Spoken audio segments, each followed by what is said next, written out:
Okay. time. Yeah. Because we are preventing the heat in affecting a lot their sexual reproductive system. Inaharibu the generation. Yes, so unaweza kwanza kuwa na mashida in future. Okay. So at least tunamwacha anakaa free. So anakuwa tu free, joy inaingia. Joy inaingia, anapata fresh air na hizo.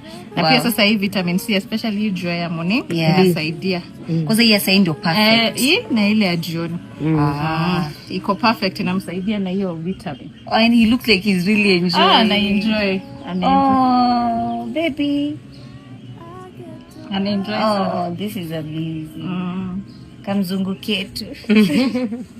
Thank you so much, man, with transition. Honestly, you really come through. Oh my goodness. Thank you so much. We are here to lighten your work. Thank you. And help you with your journey in motherhood. Yes, at least na feel sina hiyo burden. You know ile yenye una feel like you're a new mom and you're stressed. I don't feel that. Like I feel I have support.